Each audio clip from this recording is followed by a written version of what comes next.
I want you to imagine wearing a giant, like absurdly oversized, bright red lobster costume to the single most intimidating job interview on the face of the earth. Oh man, just the visual of that is incredible. Right. Like you are walking into a room filled with the most rigorous, razor-sharp minds in the entire technology sector.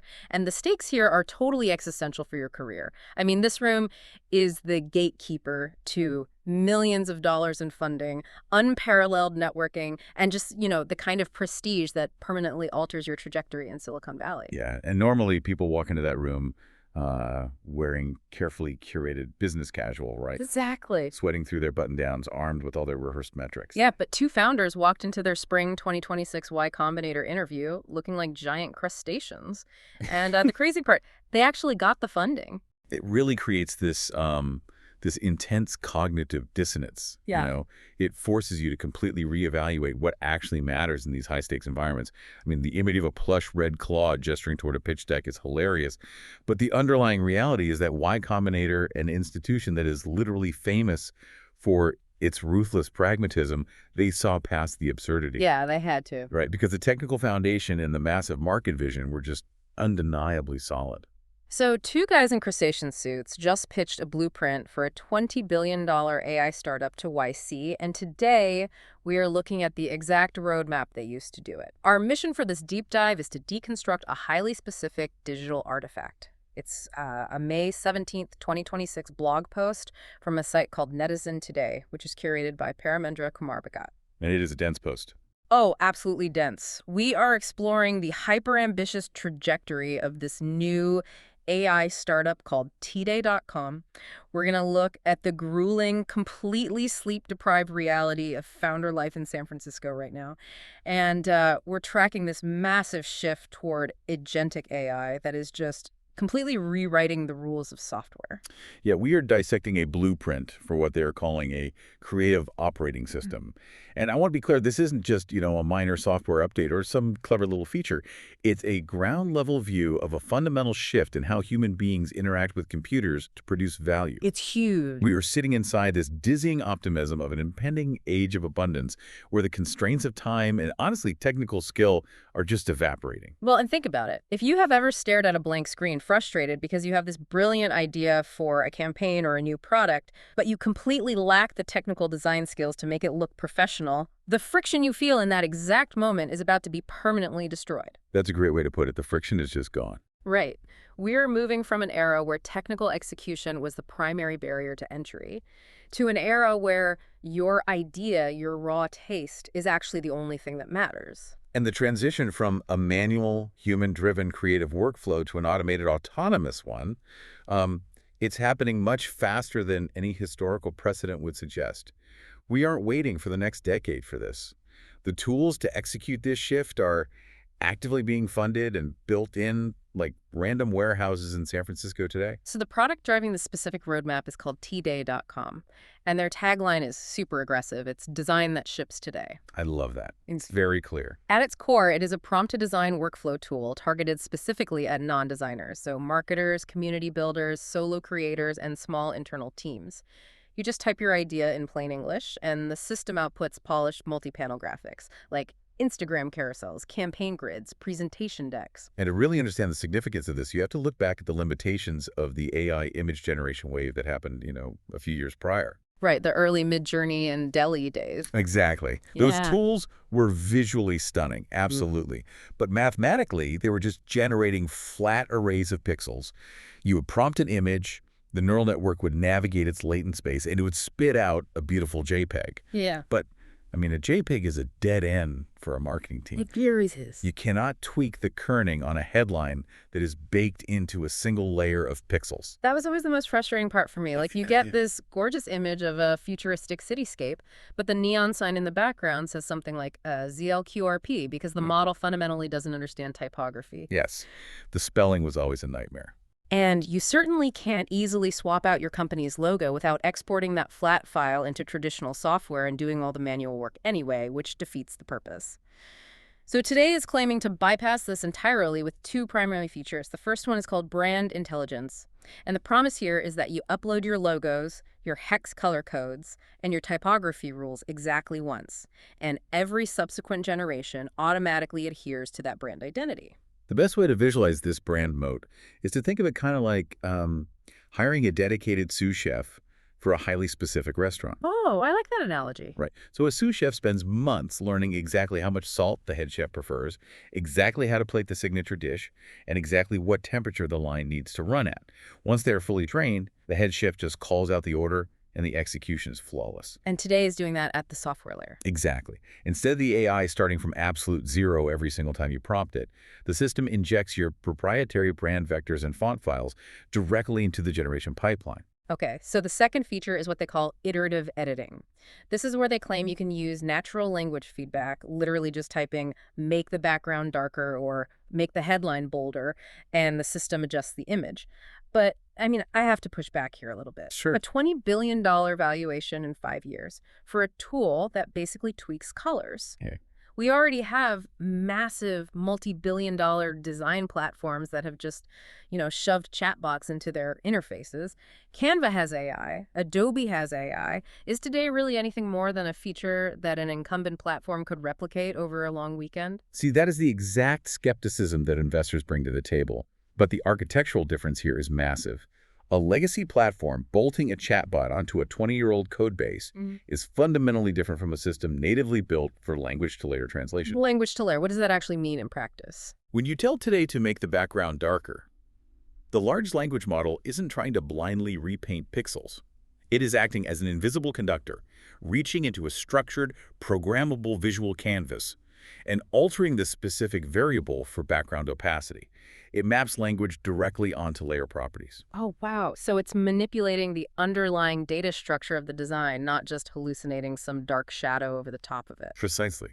And because of that, it outputs multi-resolution formats, PNGs, editable PDFs that completely avoid the classic AI artifacting because the text and the vectors are rendered natively, not synthesized as an image. That makes a ton of sense. But the true defensibility, the reason this isn't just a weekend project for a giant tech company, lies in the integrations. The sources highlight direct pipelines into Shopify, WooCommerce, and Slack. Okay, let's walk through what that actually looks like for a user. Okay. Because this is where it gets really real for people listening. Say I run a medium-sized e-commerce store on Shopify, and I sell, let's say, custom mechanical keyboards. Okay, niche market, but profitable.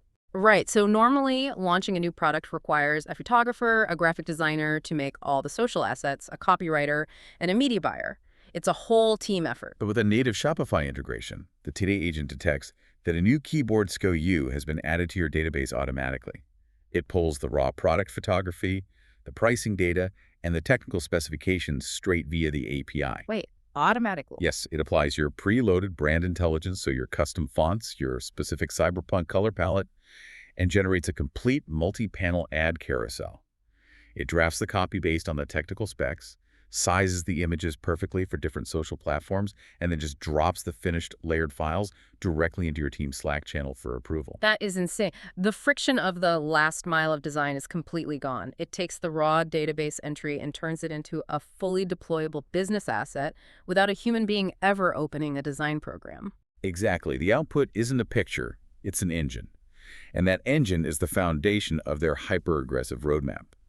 The Moonshot Blueprint, outlined in the Netizen blog, details a 5-year trajectory to become the AI creative operating system. And the market dynamics supporting this ambition are really robust, right? I mean, they are targeting an AI design tools market expanding at a 15 to 22% compound annual growth rate. That's projected to reach $18 billion in the next decade. Yeah, and more importantly, they are eyeing the AI video generation market, which is compounding at 20 to 36%. They are positioning themselves right in front of two massive converging capital flows. The timeline they've constructed is staggering, honestly. Let's look at year one, which is the 2026 foundation phase. They are targeting 100,000 to 500,000 monthly active users. They project $5 to $10 million in annual recurring revenue, aiming for a valuation between $100 and $300 million. Which is wild. Right.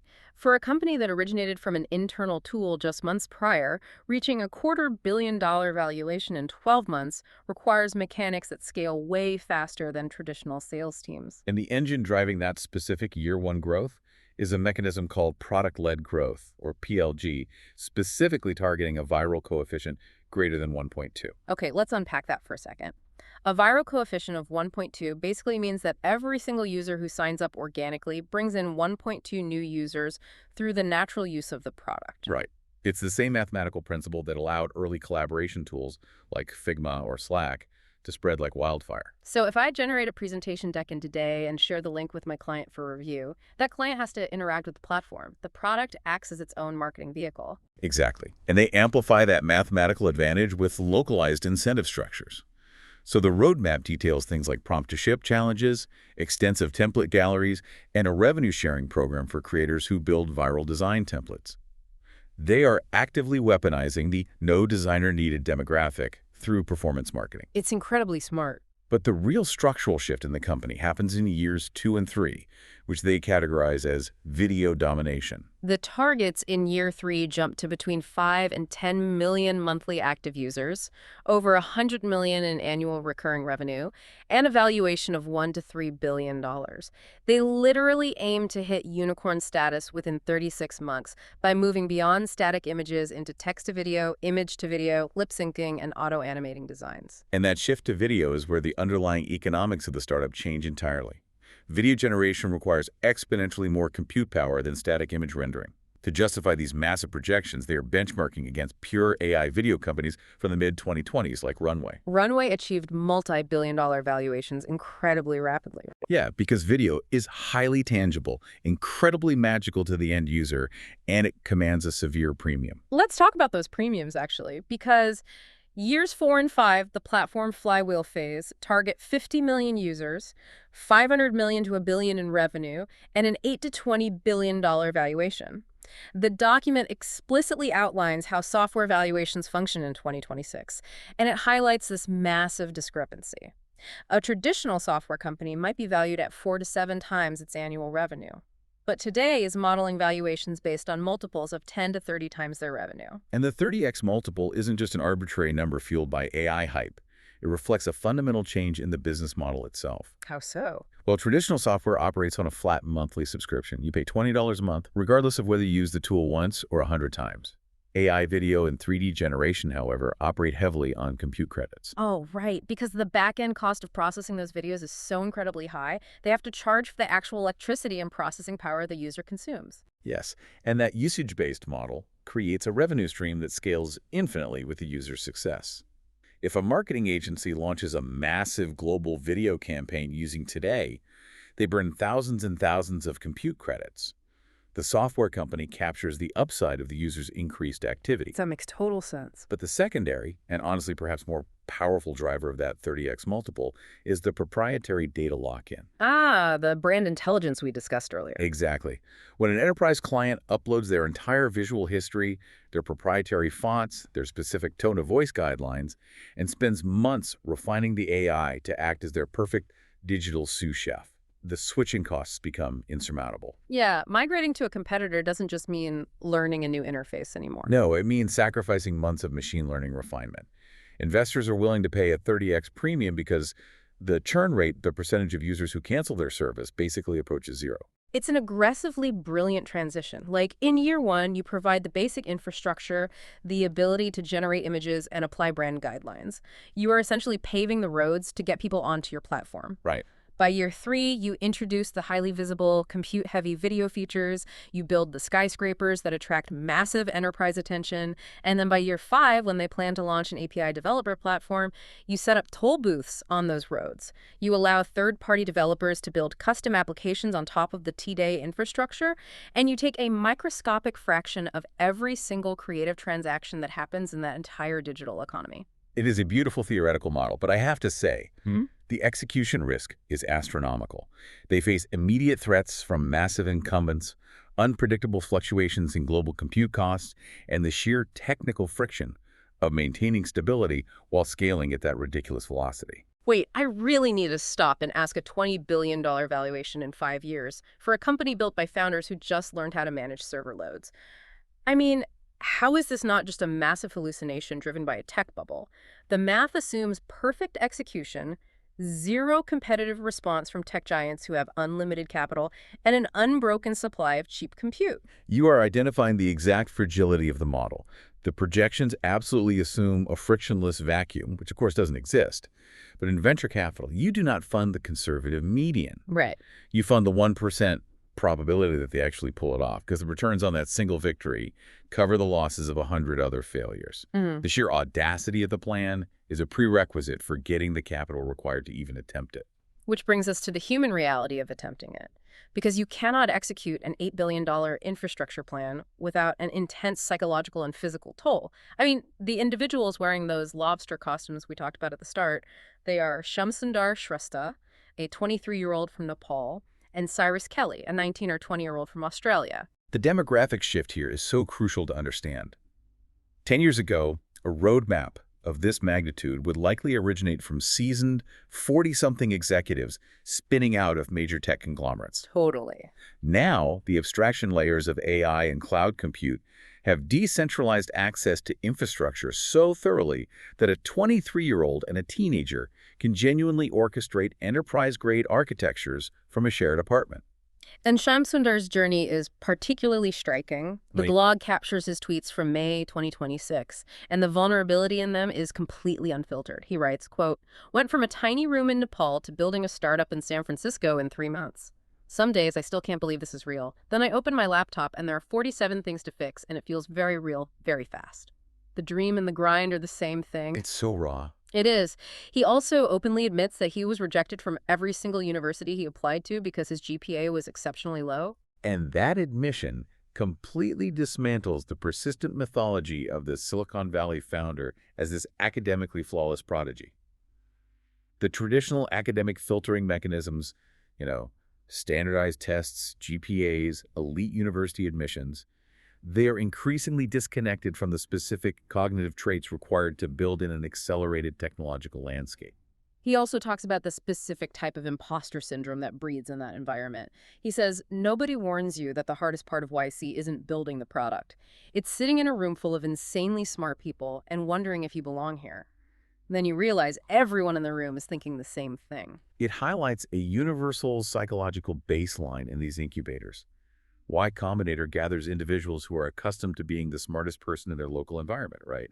And suddenly they're surrounded by peers operating at an equal or, frankly, higher velocity. That's got to be terrifying. Oh, absolutely. The resulting pressure just cooks the founders, forcing them into what another batchmate, Ines Abudumaja, describes in the sources as relentlessly resourceful founder mode. Yeah, she specifically points out that despite the prestige and all the resources, the institution does not coddle you.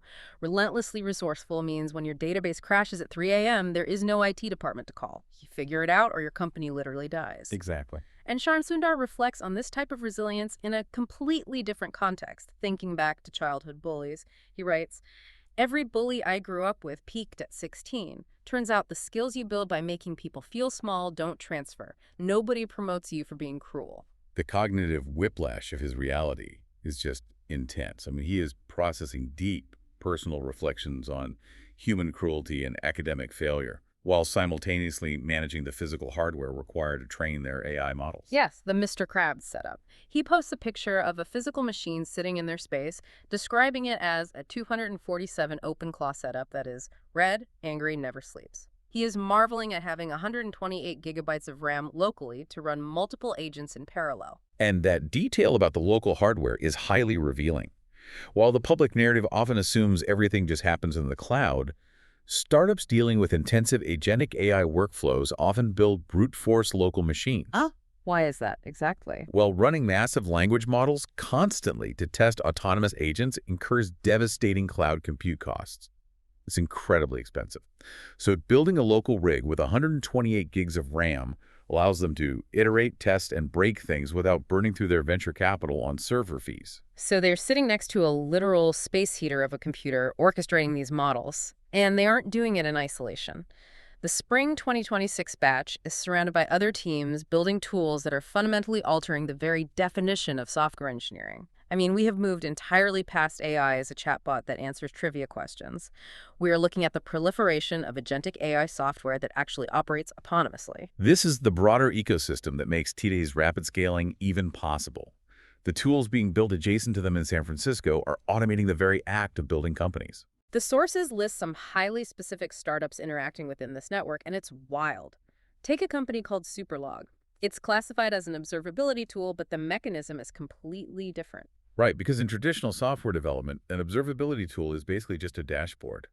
It alerts the human engineer when a server spikes or an error rate climbs. But Superlog replaces the human responder entirely. When an incident occurs, an AI agent automatically parses the error logs, forms a hypothesis about what broke in the codebase, writes a patch to fix the bug, and posts a mergeable pull request directly into the engineering team's Slack. And the technical mechanics of that process represent a monumental leap. A pull request isn't just a snippet of code, it is a formal proposal to alter the core code base of an application. Yeah, that's a big deal. Historically, this required a human developer to write the code, explain their reasoning, and submit it for peer review. Superlog's agent is navigating the directory structure of an application, understanding the dependencies, testing its own logic against the error logs, and presenting a completed solution. So the human engineer is basically relegated from a creator to a mere editor, just clicking approve on the agent's work. Exactly. But testing that code autonomously requires a highly safe environment. An AI agent can't just blindly experiment on the live production database where customer data lives. Right, that would be a disaster. And that brings us to another startup in the ecosystem, Ardent. Their pitch is that they can clone any Postgres database in under 6 seconds, even at a terabyte scale. To understand why that matters, you have to understand the friction of database management. A Postgres database is a highly structured relational repository of information. Copying a massive terabyte-sized database traditionally takes hours, and it consumes massive input-output resources. So how does Ardent do it in 6 seconds? They're likely utilizing advanced storage layer mechanics, something like copy-on-write snapshots, to create instant independent clones without actually duplicating the underlying data until a change is made. Ah, okay, so Ardent creates a perfect identical sandbox in 6 seconds. Then the Superlog agent drops into that sandbox, deploys its bug fix, runs tests against the cloned data, verifies that it didn't accidentally, delete the entire user table, and only then submits the pull request. Exactly. We are watching the construction of an infrastructure layer explicitly designed for non-human developers. The tools are no longer being built to make human engineers faster. They are being built to allow AI agents to operate safely without human intervention. That is just mind-blowing. And the security parameters for these agents are equally fascinating. The sources mention Clawvisor, which is a startup that builds guardrails so AI agents can interact with enterprise applications like Gmail and Slack without going rogue. Yeah, because when you grant an AI agent access to your corporate communications via an API key or an OAuth scope, you are handing over the keys to the kingdom. Oh, absolutely. If the agent misinterprets a prompt, it could theoretically email confidential internal documents to an external client. Clawvisor operates as a deterministic security layer. It intercepts the agent's intended action, evaluates it against strict mathematical permission policies, and blocks any action that deviates from the approved parameters. It is quite literally an algorithmic leash. And the final piece of this puzzle is a company called Manicule, which claims to be half the cost of a DevRel, twice as fast. DevRel, or developer relations, usually involves human engineers writing documentation and tutorials so other humans can understand how to use an API. Right. But Manicule writes technical documentation specifically formatted for other AI agents to read. We have reached a recursive loop in software development. Machines are writing instruction manuals for other machines to consume, so those machines can automatically integrate into other machine-built systems. The human is entirely removed from the technical workflow. It's wild. Just as Superlog removes the friction of fixing a code base, Tday is removing the friction of executing a marketing campaign. The execution layer of the global economy is being automated simultaneously across every single discipline. And this explosion of automated output creates a severe secondary problem: the degradation of truth. Oh, yeah. When AI agents can instantly generate flawless code, persuasive marketing copy, and photorealistic video, the sheer volume of digital noise becomes completely unmanageable. Which is precisely why the ecosystem highlighted in the sources also prominently features the explosion of prediction markets, specifically Oddpool and Kalshi. The blog notes that Kalshi recently hit a $22 billion valuation, processing $178 billion in annualized trading volume. They are controlling over 90% of the U.S. prediction market volume. The connection between agentic AI and prediction markets is deeply symbiotic.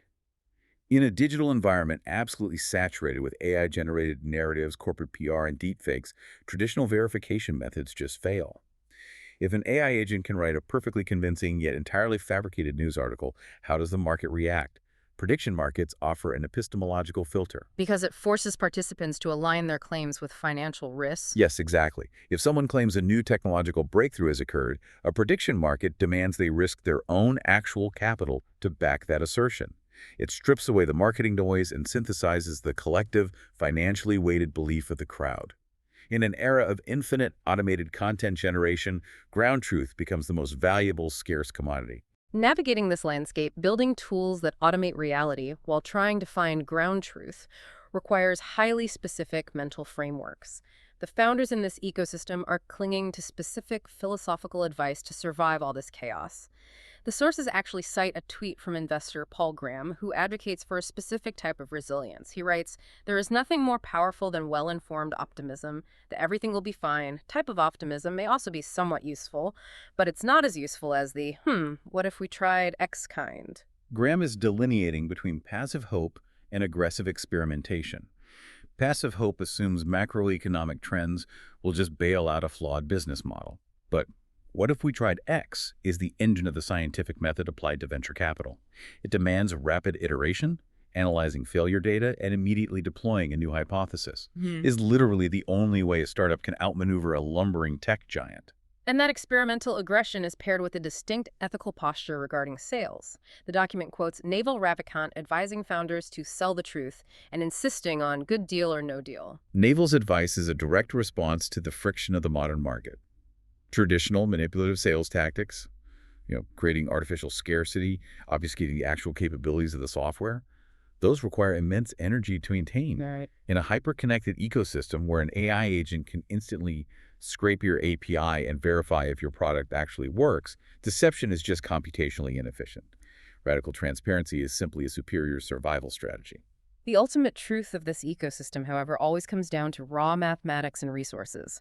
Shyam Sundar posts a fantastic, somewhat cynical observation about the underlying reality of their world. He tweets, "We should replace all currency with AI tokens. Rent is 50K tokens. Coffee is 12 tokens. At least when the economy hallucinates, it'll admit it was wrong." While framed as a joke, he is articulating the fundamental economic shift of the 2020s. Fiat currency is an abstraction of value. In the ecosystem these founders occupy, computational power, the physical GPUs required to train models and run inferences, is the actual scarce resource limiting human progress. It is literally the oil of the digital age. If you control the compute, you control the velocity of innovation. That 128 gigabyte rig sitting in their apartment isn't just a computer, it is a localized refinery for the new global currency. And the cost of that compute dictates the survival of the company. If today's models require more compute credits to generate an image than the user is willing to pay in subscription fees, the company collapses, regardless of how elegant the user interface is. That's brutal. The founders are simultaneously wrestling with grand, visionary roadmaps and the brutal thermodynamic reality of server costs. So we have spent this entire deep dive firmly grounded in the hyper-rational, metric-driven reality of San Francisco. We've talked about MAU, ARR, API architecture, and database cloning. But the platform that hosts all of this specific data, Paramendra Kumar Bhagat's Netizen Tday blog, operates on a wildly different frequency. Oh, the contrast is completely jarring. But it is essential for understanding the broader cultural impact of these technologies. You have the empirical reality of the engineering, and then you have the societal interpretation of what that engineering actually means. The margins of the blog post are filled with titles and concepts that sound like they belong in a sci-fi epic, not a venture capital pitch deck. He references concepts like Himalayan compute, physical AWS, how the logistics cloud will reshape global commerce, and Lumina AI, the trillion-dollar sun. He actively promotes a philosophy called Kalkiism, which he frames as the economic and spiritual blueprint for an age of abundance. Bhagat is attempting to synthesize the raw mechanical advancements of Silicon Valley into a grand, cohesive narrative. Physical AWS suggests a future where the seamless, on-demand infrastructure of cloud computing is mapped onto physical reality, like autonomous drones, robotics, and supply chains instantly reconfiguring themselves via AI. He's looking past the software layer and predicting the alteration of the physical world itself. And he takes this grand narrative and directly attempts to inject it into the hyper-rational financial markets. The blog features a tweet where Paramendra publicly pitches Kalshi the prediction market, dealing in cold, hard probabilities. He writes, "Hello, Kalshi. Hire me to create a grand Solara vision for your company. 100K, 12 weeks to delivery." It is a phenomenal collision of two distinct worldviews. Kalshi engineers are likely focused entirely on optimizing latency for financial transactions and refining their settlement algorithms. Bhagat is arguing that optimizing the math isn't enough. The company needs a methodological framework. He is proposing that an institutional financial platform requires a grand Solara vision to transcend being a mere utility and become a foundational pillar of this new era. But, I mean, I kind of disagree that it's just mythology, though. Isn't he actually highlighting a critical weakness in how engineering-led companies scale? You can build the most efficient database cloning tool on Earth, but if you cannot articulate a compelling vision for why the future needs that tool, you will completely fail to attract the top-tier talent and the massive retail capital required to achieve a $20 billion valuation. It is a very fair point. The narrative is a distinct layer of the technology stack. The engineers construct the physical architecture, but the visionaries construct the psychological architecture that allows society to adopt it without panicking.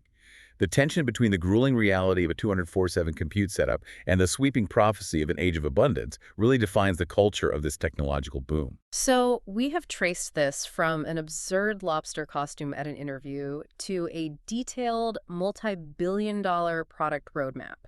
We've looked at the psychological crucible of the founders, the rapid evolution of autonomous agents rewriting their own code, and the grand, almost spiritual narratives trying to make sense of it all.